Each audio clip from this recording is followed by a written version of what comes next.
I am just racking my brain trying to figure out why philosophers are not already unionized through American Philosophical Association, right? And that there's some policy for resignation. Everybody steps down, en bloc, retirement.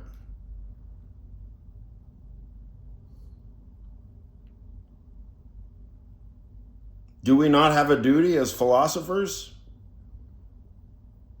to oppose tyranny? Do we not have a duty?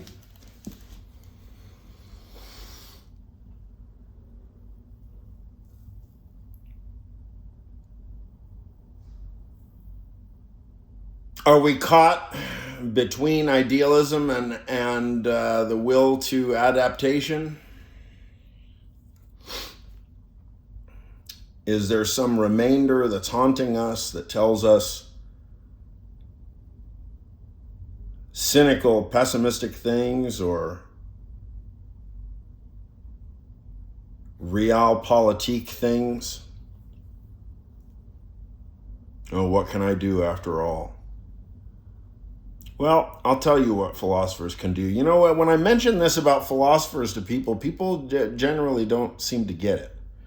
And I think that that's probably because, and it also speaks to my theory about how isolated Frege has been from the entire rest of the curriculum. Outside the philosophy department, outside the analytic philosophy department, nobody knows about Frege.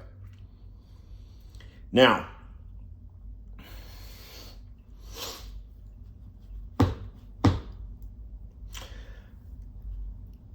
we might make the argument that continental philosophers, phenomenologists, and so on, they come from comp-lit departments in the United States predominantly, and there is quite a pacifist teaching, I think, such that any number of reasons might give one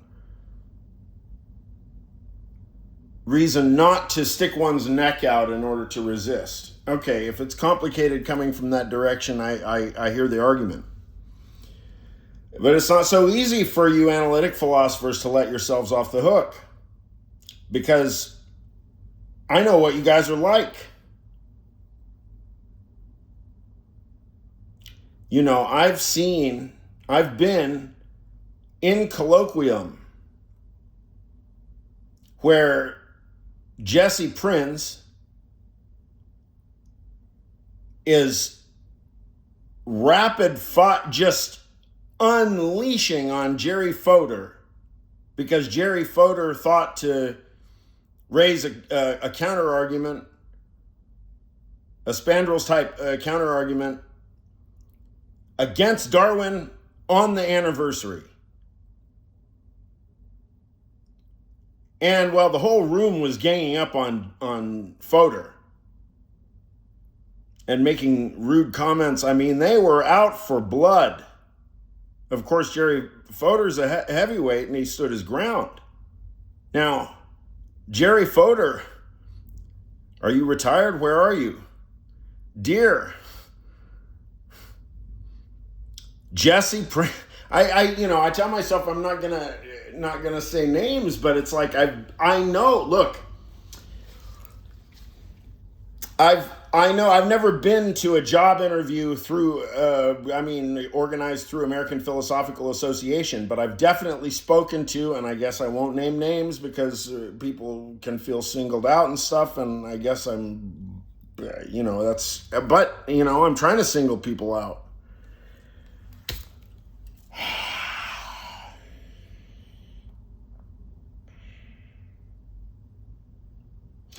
See, at the American Philosophical Association, they rent blocks of hotel rooms.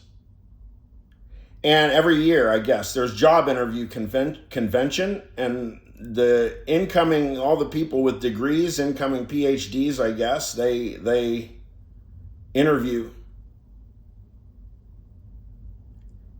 various departments. I don't know the details. I've never been a part of it. I've only heard a few stories.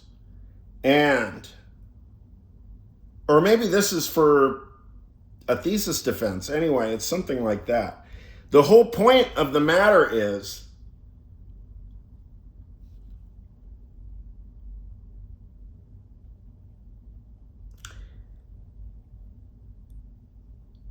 guys like James Higginbotham coming at you with questions about metaphysics, semantics, and logic. Each question takes 1 minute to formulate.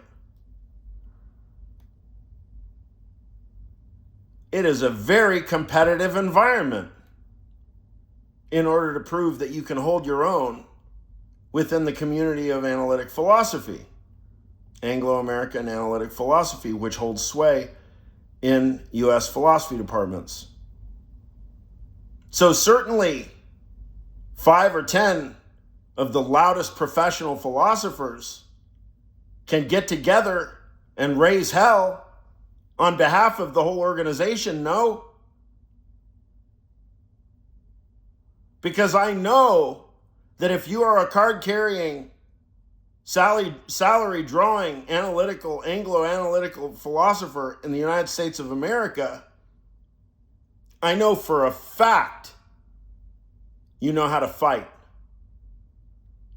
There's no way you could have that job unless you knew how to annihilate other people's arguments.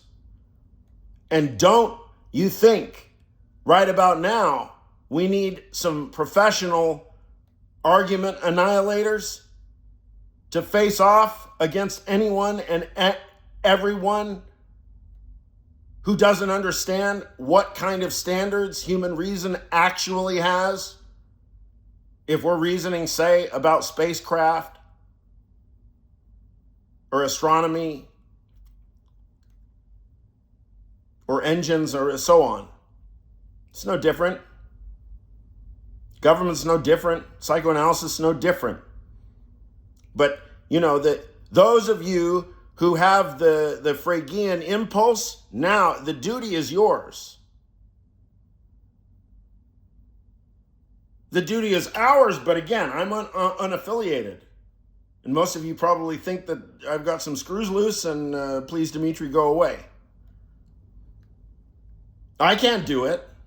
If I could, yeah, because if I have institution behind me, and I can either say, institution, yeah, go fuck yourself, or I can have the institution back me up. Oppose tyranny.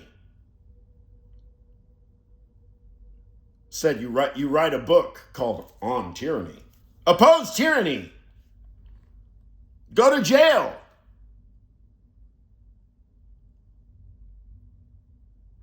Philosophers.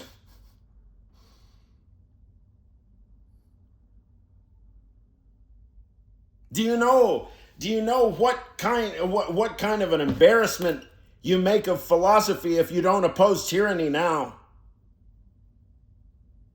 Philosophy will be dead for hundreds of years.